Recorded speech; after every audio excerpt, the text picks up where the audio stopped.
Welcome back to the No Score Review Show, where we have in-depth critique and nuanced discussion of some of the latest movies, video games, and television. I am your host, Nick Green, and today we are reviewing yet another Marvel film, yet another entry into the Marvel Cinematic Universe. But this one is a little bit more of a big deal than some of the others, I would say. We are reviewing the Fantastic Four First Steps today. It will be a spoiler-free review for the first little bit of this review. We'll give our kind of expectations going into this movie and just kind of some of our general thoughts overall before getting into the nitty-gritty of everything. We'll do an explicit spoiler warning and everything before we do that. But for now, we'll just go into our general thoughts. And joining me for those general thoughts is Matt Schmidt. Welcome back, Matt. Glad to be here. So let's just get straight to it. What were you kind of thinking going into this movie, and how did you think it was coming out? I have sort of been off the Marvel train for a while. Mm-hmm. I think since Endgame, I have seen less than half of the movies that have been out, and I haven't liked very many of the ones that I've seen. Right. And I've only seen WandaVision out of all of the TV shows. It's the only thing. So I'm definitely not as invested as I once was as a young fan. And after being burned a couple of times and being pretty underwhelmed by Deadpool, which I was saying that this was going to be like my last one if it's not good, if it doesn't save it for me. But Fantastic Four looked interesting enough to get me into a theater for opening weekend, and it did not disappoint. It may have saved the day after all. Pulled you right back in just when you thought you were out. Just when I thought I was out, they did something interesting. Mm-hmm. Cool. Yeah. And what about you, sir? You've been a little bit more heavily involved and keeping up with the Joneses. Yeah, I think the only thing I haven't seen, I believe, is Agatha, Right. House of Darkness or whatever. Isn't Aubrey Plaza in that? She is, yeah. I think that's the only thing I've seen. I might have to watch that one. I did hear surprisingly good things about it. It definitely wasn't like the worst reviewed show of the kind of collection. What is the worst reviewed show of theirs? I think maybe She-Hulk or Secret Invasion. Maybe Secret Invasion. Probably Secret Invasion. I think people sort of came around to She-Hulk by the end of it, right? She-Hulk was just more divisive. I think Secret Invasion was just unanimously hated. It was just boring. It was, but I've stuck with the MCU post Endgame a little more consistently. Still sort of in the same boat though as you, Matt. There's really only I could count on one hand probably the number of projects I truly really enjoy. I think Loki is probably the best they've done in the show department. There's a couple other spin-off shows that are good, like Moon Knight and Hawkeye and stuff that are I think worth the watch and a good time. But then movies are even more lackluster, I feel like. I have a soft spot for No Way Home, but I think that's more of a testament to just the love for Spider-Man than it actually being a good movie, because I have heard that it's doesn't quite hold up on a rewatch or anything, and it's very much banking on that sort of nostalgia and the cameos and all that, right? Yeah, it's a similar vibe to sort of Endgame, where you're just really pulling on the nostalgia strings and all of this ensemble energy to really drive a lot of the excitement and intrigue. You can hear the pauses in between the dialogue for the cheer moments in the theater, right? So there's really only been a few, but I was cautiously optimistic with Fantastic Four. I think this one felt like the most sort of unknown quantity of the sort of slate that we've been given, just because there's really no other this was their introduction into the MCU. Like we've had the previous films and everything, but the last one we had was a decade ago. So like True. we haven't had nearly as much um sort of entertainment properties focusing on the Fantastic Four as we have had with something like the other sort of big Marvel property that Fox owned with At least X-Men. not recently. They had two like huge cartoons way back in like the 60s and 70s, Yeah, yeah. along with like when Spider-Man and the Hulk and Batman and Hmm. Super Friends and all of those shows were Right. really big. But I think, like I mentioned this to you before, I think the Fantastic Four just are very hard to dig out of that like 50s, 60s retro vibe. Hmm. And anytime people have tried to modernize them, it just doesn't work. Right. So I think the fact that they were able to go back and do this whole alternate universe retrofuturism Hmm. kind of vibe really worked in the movie's favor. Yeah. And it's something that I hope they try to do more often with other properties. Like, we don't always need everything to be super hyper modern, especially the stage that the MCU's in now, where Hmm. everybody's got nano robots and vibranium and Yeah. force fields and blah blah blah. It It's just just makes it all like feel so samey. it's samey, and it's like in this sort of ridiculous kind of plot device area like the TARDIS, where it's just like, okay, when you can, and the sonic screwdriver as well, you're like, okay, you can literally do everything, there's no Right. restrictions, and it sort of in a way becomes more of a restriction because you can just say whatever you want and do whatever you want and have Hmm. no like Doesn't creativity flex needed yeah, yeah. Doesn't flex to, those muscles as yeah. much. But with this one, they did a lot of cool, interesting stuff with Hmm. the world building and the tech and the time period and everything. And yeah, it just really worked for me Yeah. in that respect. Yeah, it worked for me as well. Yeah, like I said, going into it, I was like cautiously optimistic. The trailers got me a little more interested. Oh yeah, Um, that when I saw the first, like, I saw it leak from Comic Con before seeing oh the actual yeah, I trailer, forgot you watched the leaked and trailer. uh, and I was like, okay, Okay, like, yeah, I'm yeah. into this. Hmm. Because I was also saying, like, I really don't think that they're going to be able to pull off a Fantastic Four. I Especially just this late into the this MCU, right? late. Yeah. We've seen it fail so many times. I Hmm. think they're sort of overall a kind of a boring property in the Marvel Okay. canon compared to a lot of others. And I'm like, I'm not super interested in these guys, even if they did make it, yada, yada, yada. Hmm. But then, yeah, that first trailer, I was like, oh shit, they're really like, they're doing everything that I wanted them to do with this property to make it good. Yeah. And now I'm invested. Yeah. Yeah, I am as well. I've kind of started thinking of it as a potential new opportunity to kind of be an Iron Man for the sort of next chapter of Marvel going forward.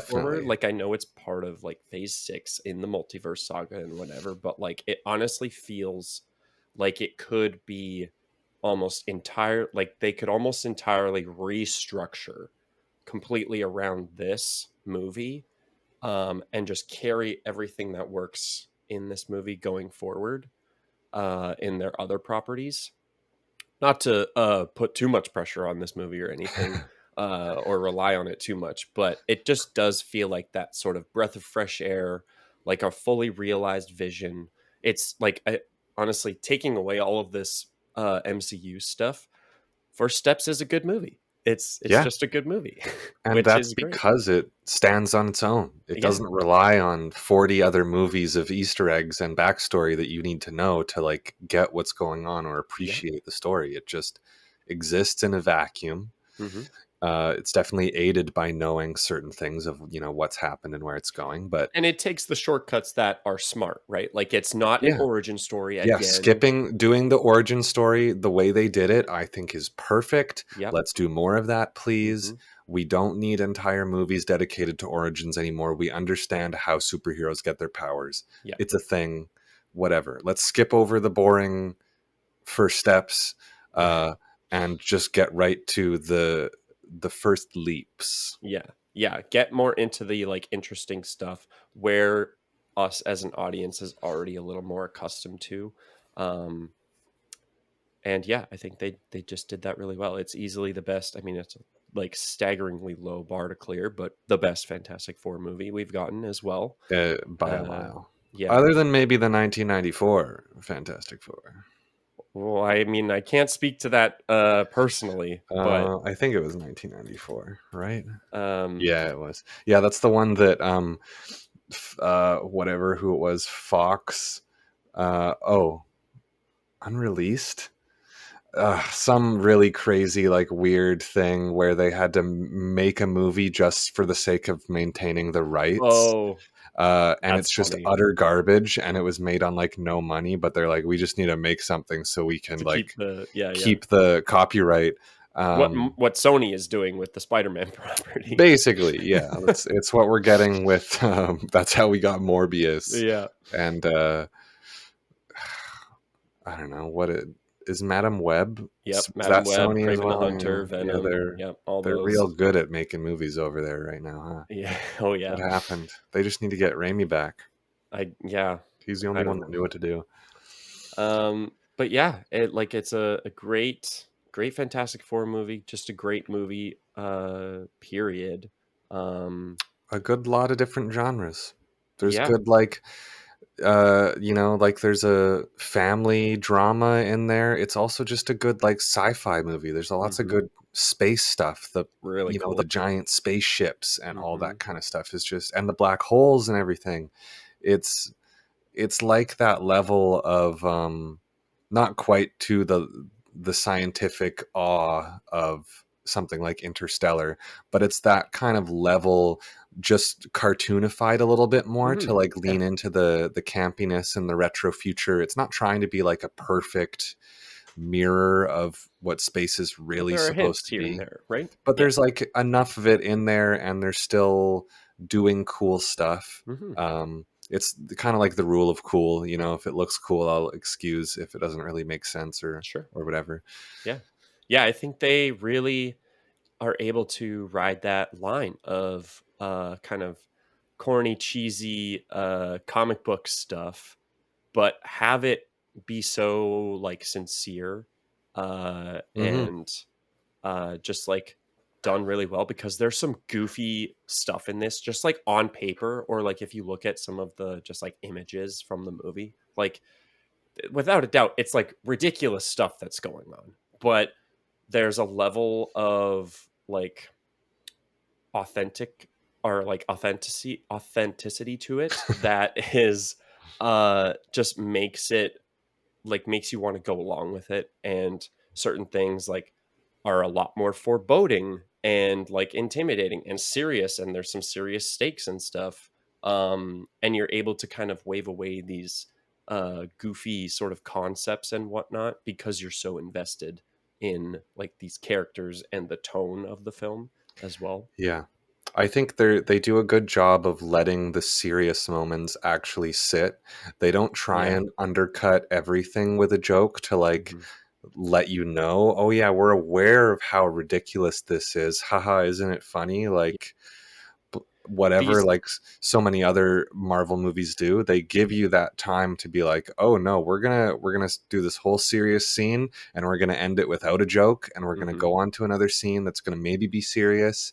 And there are moments of comedy that are sprinkled in, but it's Hmm. definitely not like, it doesn't feel like an action comedy in the way that a lot of other Marvel Agreed. movies like Thor Ragnarok, Iron Man 3, Hmm. that kind, the Guardians, it's not like a comedy. It has jokes, but it's not a comedy movie. No. Yeah. Even It. like, The Dark Knight has moments where you laugh. Yeah. Yeah.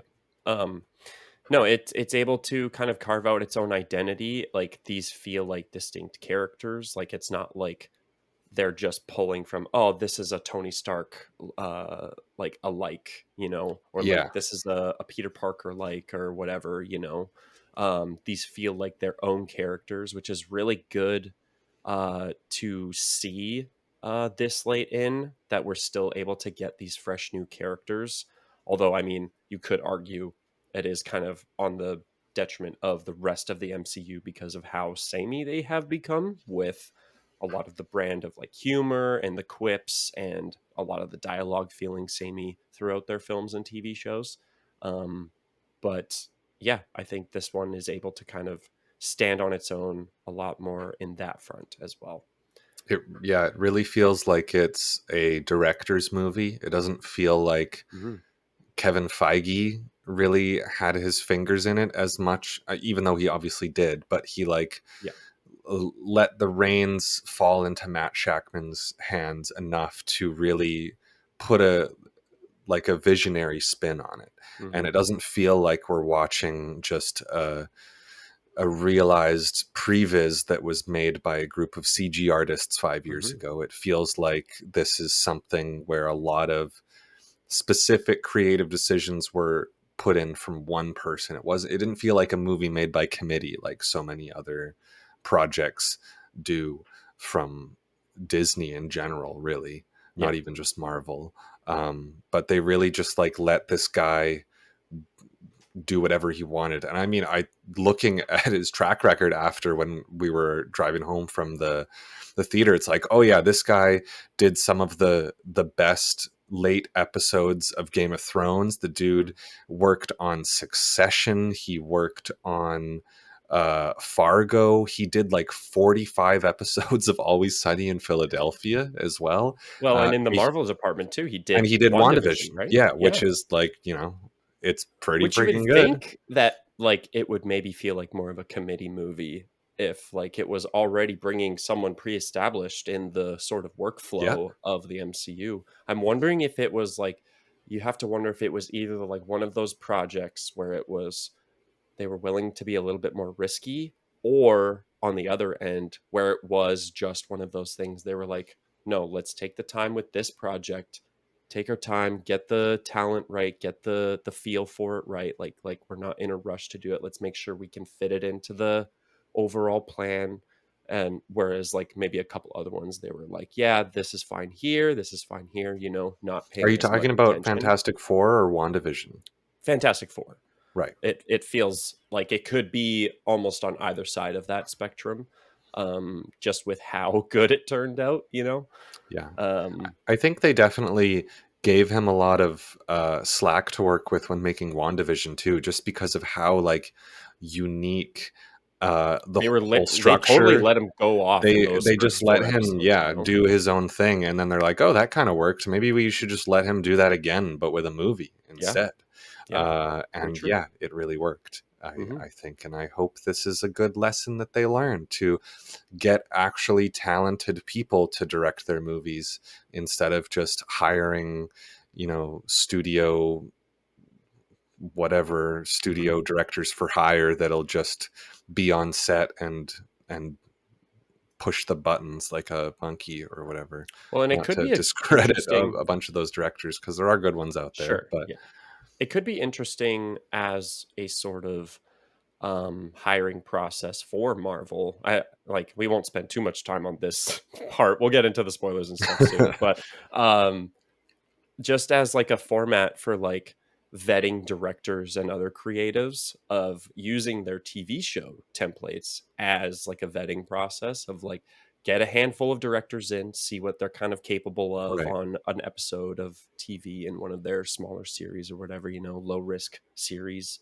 And then if there's like any directors with promise, then they can kind of bring them up and usher them in and give them those more prominent projects, with hopefully still being able to let them have a little bit more hands off like freedom and Yeah, retain that sort of stylistic integrity. Who knows? But yeah, we'll see. let's get into the nitty gritty of this movie. Yeah, and there is a lot of nits and grits. Yes, there is. So this will serve as your explicit spoiler warning for the Fantastic Four First Steps. So if you have not seen this movie yet, then please pause the review and come on back once you've seen it. Or if you don't care about spoilers, then stick around. And yeah, we'll start with some positives first. Matt, what sticks out in your mind immediately? The biggest thing for me is visuals. Uh, it is a good looking movie. Mhm. With so many times we see time and time again Marvel crunching the VFX team.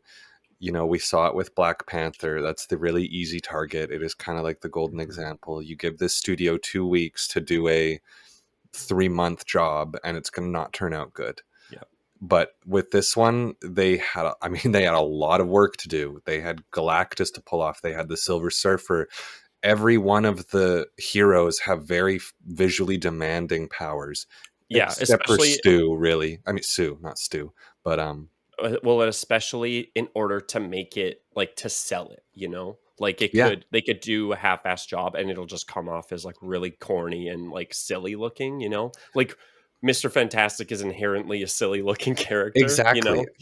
That's another reason why I always found that this would be a hard team to Modernize. like modernize. And I talk about this in the Peloplat article that I'm working on as well. Mm, That's just like, because of how visually demanding this team is, it's very hard to pull them off visually in a way that works well mhm, with the images. Because like you've got, for one, somebody that's just a giant bundle of rocks. mhm. So that's something. I Yep, do think, though, still, Michael Chiklis in the 2000s Fantastic Four totally. looks fantastic because it's Mhm. practical. Yeah, But that doesn't, when you get to this point, when everything else is CG, it kind of makes more sense to just do the thing in CG as well.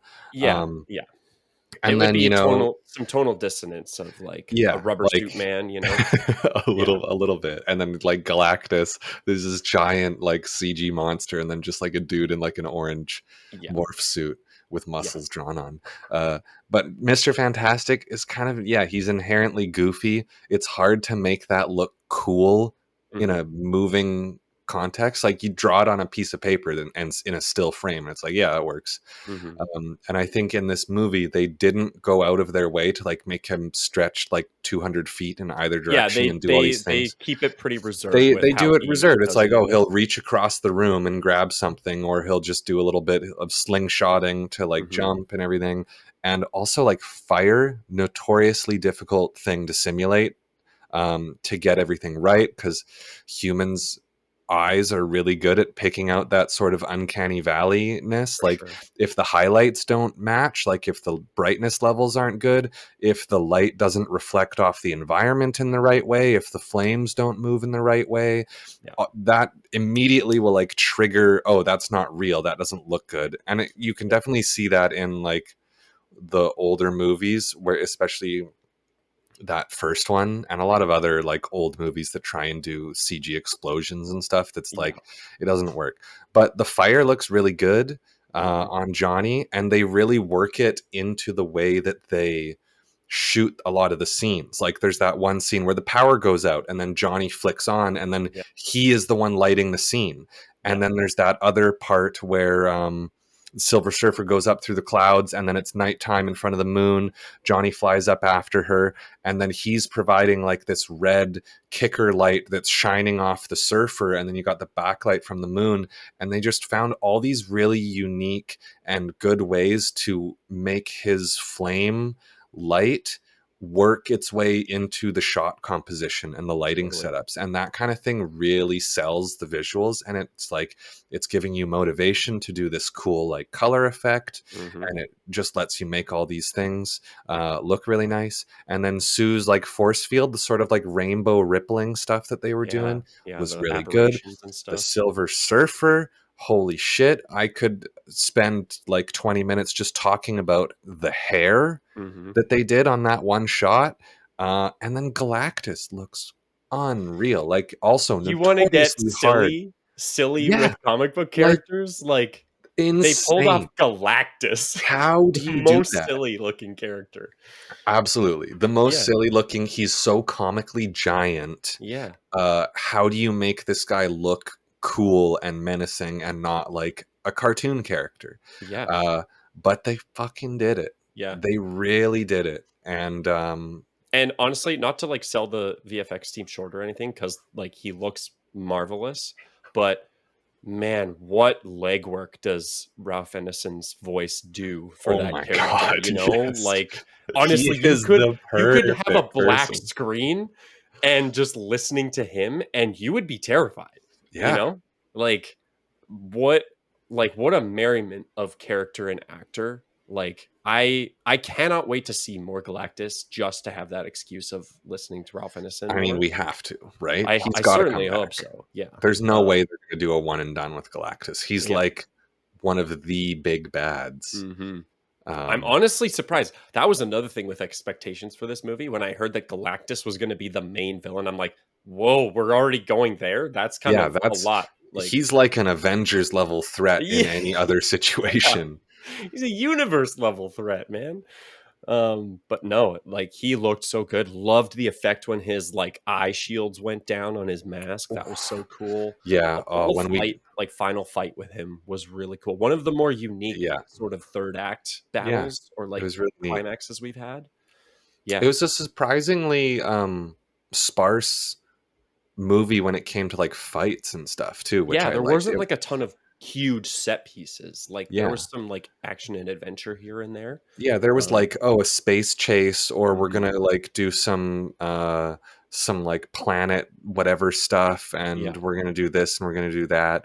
But there wasn't like hero versus villain, like Yeah. part fight one, fight two, fight three, fight four, that's just like needing to up the ante. Mhm. At the end I was almost like, when Galactus was landing in the city, I was like, are we at the end of the movie already? Are they really only going to fight him this one time, or are they going Right. to do like some sort of false climax and then, oh, now we actually have to go and fight him again like Yeah. 10 minutes later? But no, they actually just did the whole thing in one go. Yeah. And yeah, man, when you first meet Galactus, holy shit. Well, dude, I thought, like, they may, like, try and fight him there or something, but no, they're Yeah, just like, "We have to get out of here." they're Like, like, this let's dude. fucking go. Yeah, and honestly, dude, that whole sort of, um, kind of come down from when they come back, like, you feel that weight of, like, "Oh, everyone's so excited," Oh and, yeah, and like, they the have to news talk reporters to the being like, "How people, did you defeat Galactus?" You know, and they're like, and then we we didn't. didn't."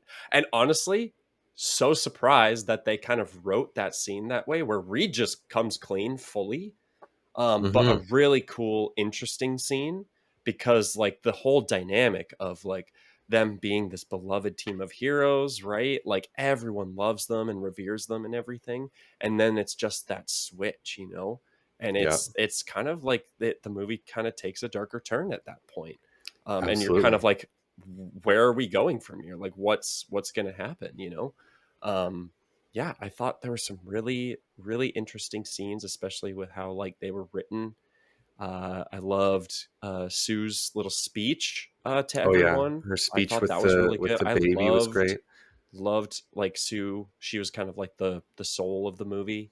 Um, Absolutely. Her, like, that conversation she had with Reed as well, when they were trying to like, well, not trying to decide, but talking about what they were going to do with the baby. oh And yeah. she's like, I know you've thought about it. I Hmm. know that you've gone over everything in your head.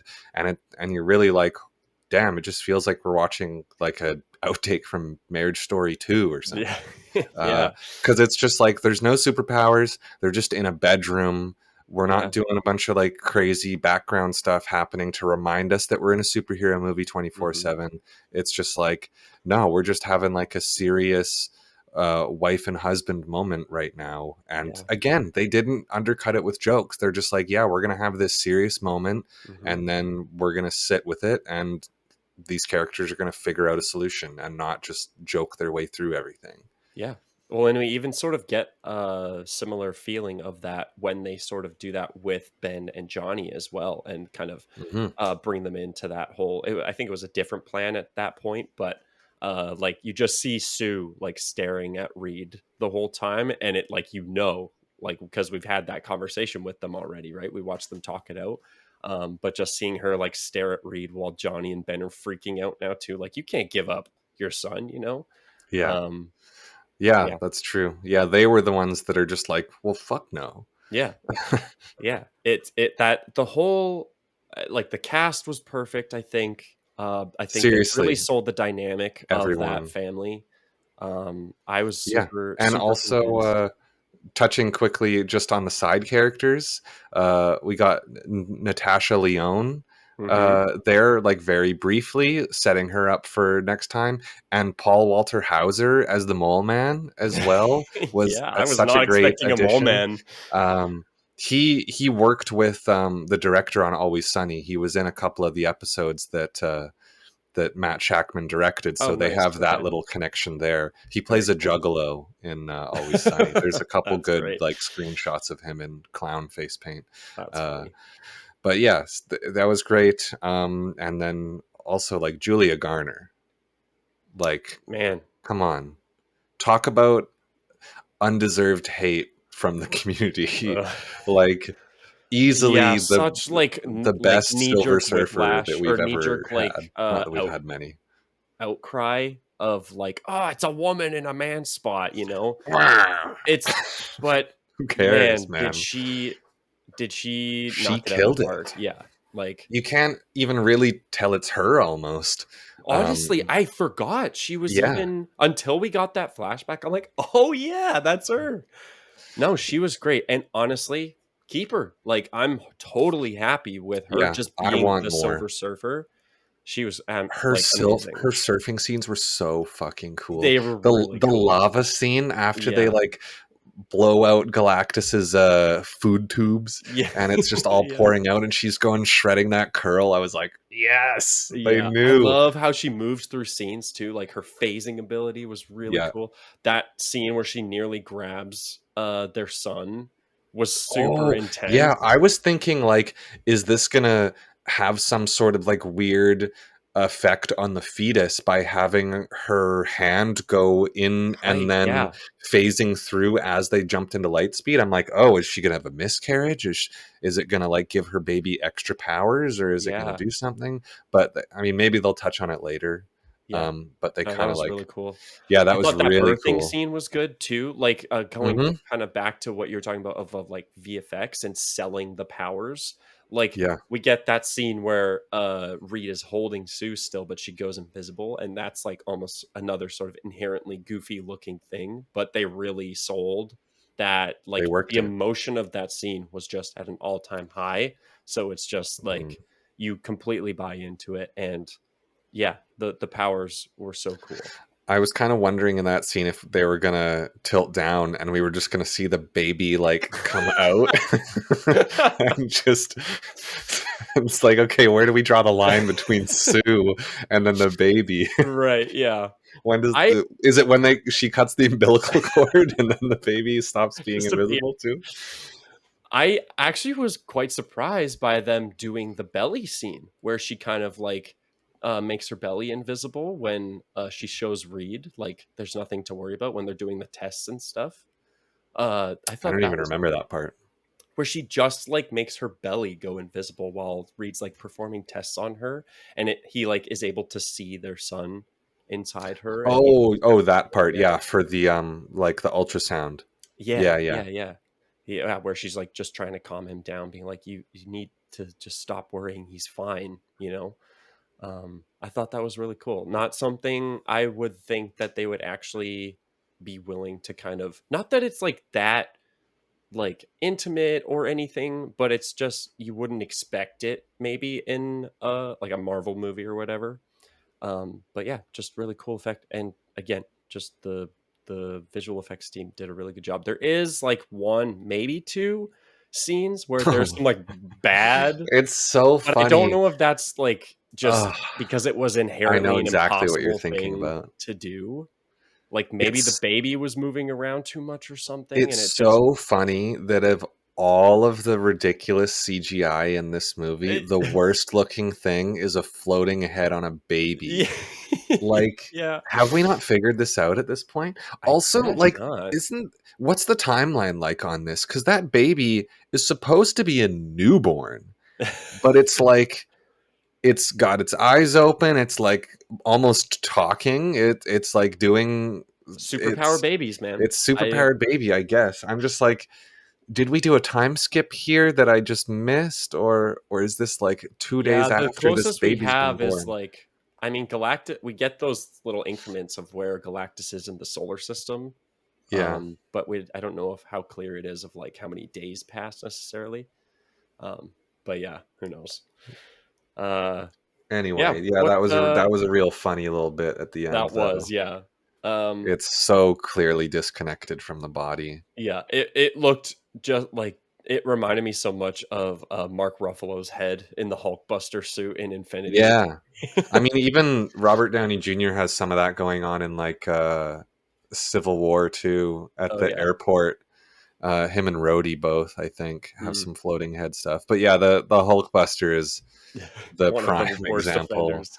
of that for Yeah. sure.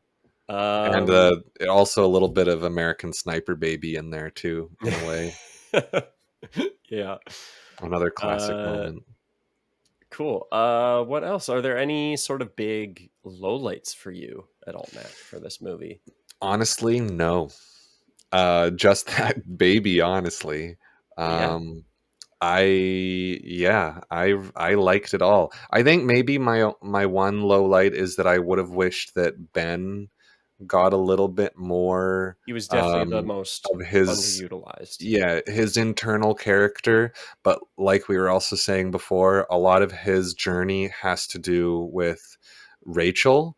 And it seems like Natasha Lyonne's going to be a bigger character going forward because they're not just going to, cast her in a throwaway role for one movie and then disappear. She's going to she'll be sticking around. She'll be a bigger character that'll influence his storyline more as the movie progresses or as the series progresses. I got to be 100% honest, Matt. It has always sounded like you are taking the piss when you're talking about Natasha Lyonne. Why? Because on my side of things, like, not that I didn't like her character or anything, I do not see her coming back for You another don't? Marvel movie. Oh Maybe no, for she's like a definitely quick coming scene. back. Like, I honestly think they're just going to fast track them into all of the other superhero stuff. I I would be mean, surprised, honestly, if I she mean came back maybe. for a prominent role. Like, I do love what you're saying. Like, I I think mean, that would unless really I'm work getting for a her sequel. character mixed up. Cuz I like don't think so. in the other Fantastic Four movies, like the 2000s one, she was a fairly large character, Yeah, supporting yeah, character in that's true. the I would like love to see that as well. It would be surprising to me again if they did another Fantastic Four movie and it was still very much their own thing. Like, I think that would still work. But maybe it's just maybe the pessimist in me or something. Like, I I mean feel like maybe. Marvel's just gonna fast track them. We got their solo movie out of the way. Let's get them into the fold, especially with like how is Doomsday and Secret Wars gonna like chew up and spit these characters out on the other side, you I know? mean, yeah, that's fair. Maybe it's just me thinking like, why bother introducing this character if you're not going For to sure. include them? Because it's like Yeah, such a small one scene. Like it could have been anybody. To me, it's like they true. would not do this if she wasn't going to be sticking around to For more begin with. projects. Sure. Okay. Um, Yeah, I see that.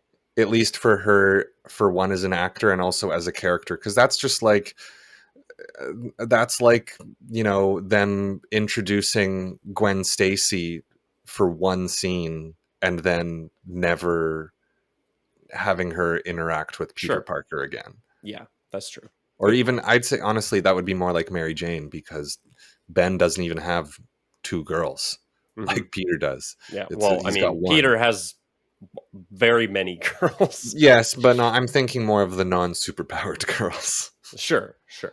Yeah. Not are we getting Black Cat anytime soon? That's what I I want to I know. don't know, man. Give the people what Maybe they we want. haven't. They really just seem to be trying to. Who Give me haven't we Sydney used Sweeney with? Black Cat, please.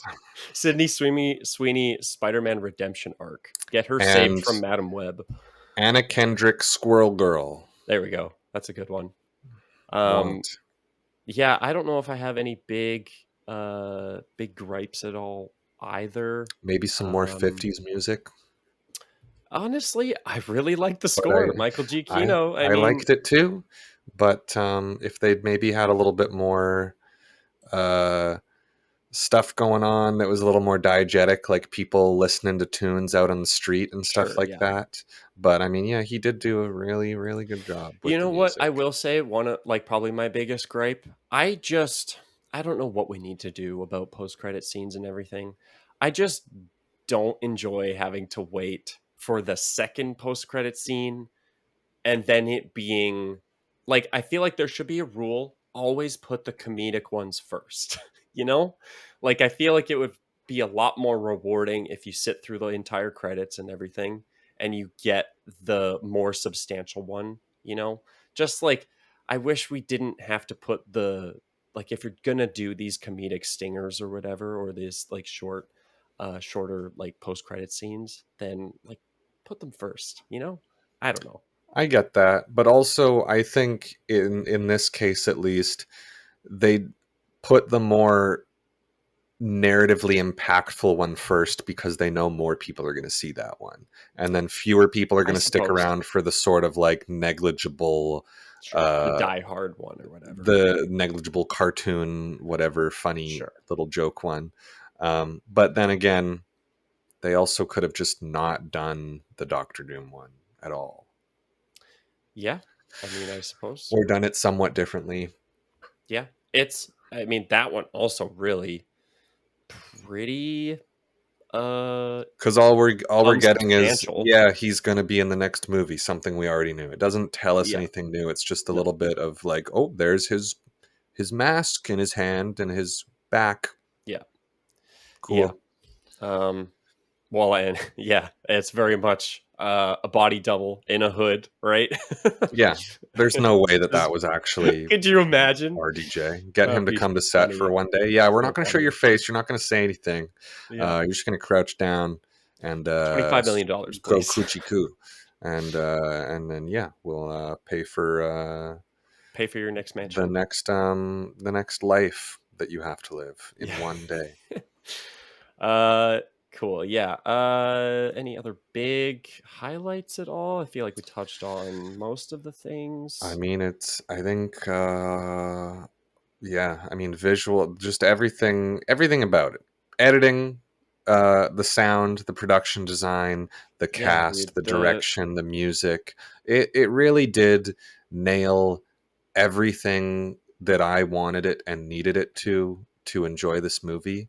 mhm. Um, you know, people will complain all they want about how, oh, the movie never took any risks, the characters are boring, um, there's no character development. I saw some people complaining about that there's no character development, and I'm like, did you watch the movie?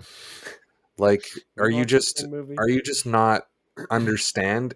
I think a lot of it is to do with media literacy. I will say, no hate to any Marvel fans, except a little hate to Marvel fans.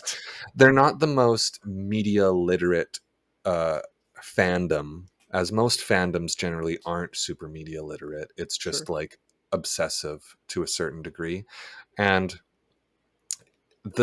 I find the metrics on which people score a lot of these movies is so like weird. Like, why do you prefer one movie over to another when they're like virtually identical, and you just like choose to ignore the faults that you're putting on this movie, even Mhm. though another movie has the same faults, but you just like that one more, so you don't care You're a about little them. more forgiving. Yeah. And that's just what it feels like to me. I think as a film fan, uh, this movie just has so much more going for it than so many other similar movies, Yeah. I would that agree. how can you not just appreciate this for like how interesting, and like how much care and effort went into making it. It really feels like a labor of love.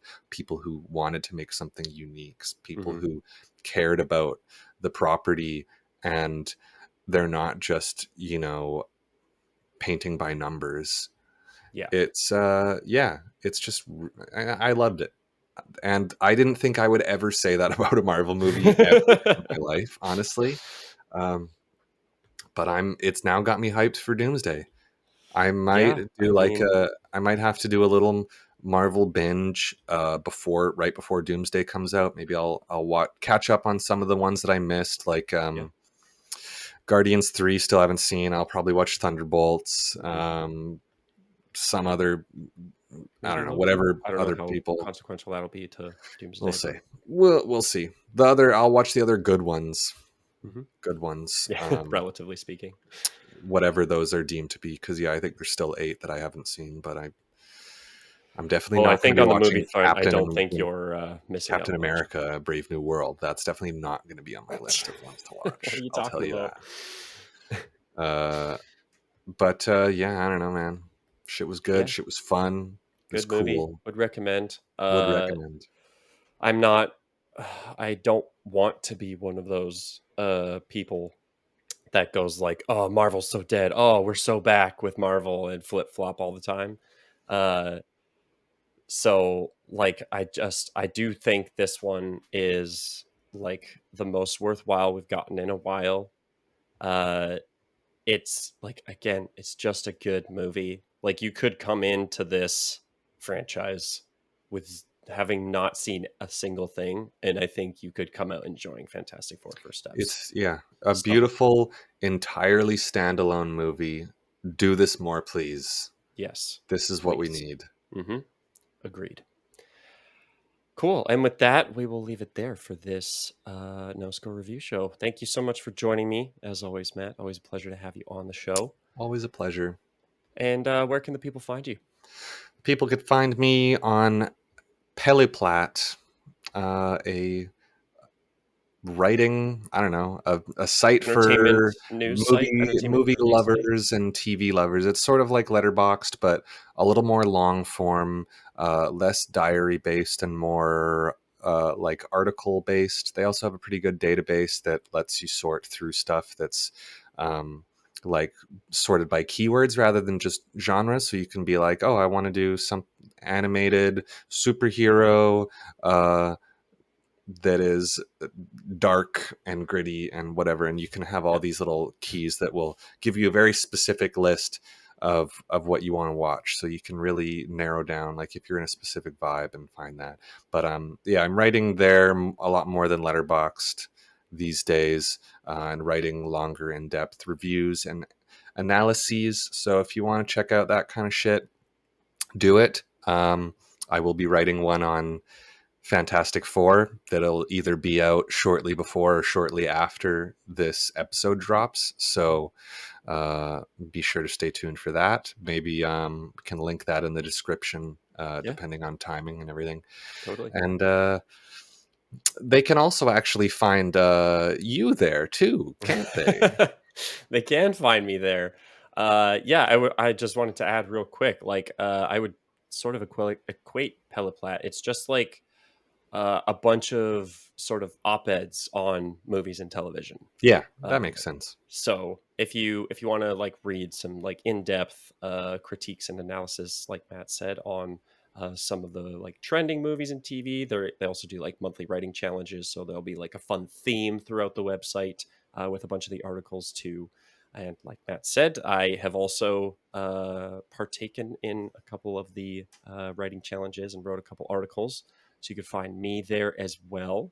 I will probably not be writing nearly as much as Matt, but you can find me there sporadically, uh, off and on. But otherwise, you can find me wherever you're listening to or watching this episode of the No Score Review Show. I did a review on Superman, the other big superhero blockbuster summer flick. It does share some similarities to Fantastic Four. The first one in particular being that I enjoyed them both. But if you want to hear a more in depth review, I talked with my friend Cole about it. You can go check that out. And then I don't know how much more down the pipeline I've got coming for the summer season. But depending on how any future movie watches this summer go, you might be able to check out a couple more. We've got a couple high profile horror releases coming in August. True. So maybe I'll do a little deep dive on that. But otherwise, just stay Or tuned. perhaps even we do season 4 of The Bear Yes, as yeah. well, because we got to catch up on that. Well, see, just do a whole like re-review of it all. We could just kind of talk That's about it true. in general. But yeah, I also am thinking about potentially trying to do a watch of Peacemaker because the second season of that's coming Oh out yeah. soon, and I've heard very good things. So it might be a good excuse for me to catch up on the first season. But yeah, otherwise just stay tuned. You can find me on all the socials, on Letterboxd as well, at No Score or at No Score Reviews. And yeah, we're going to leave it there. Thank you all so much for watching and listening, and we will see you all in the next review. Bye-bye. Bye.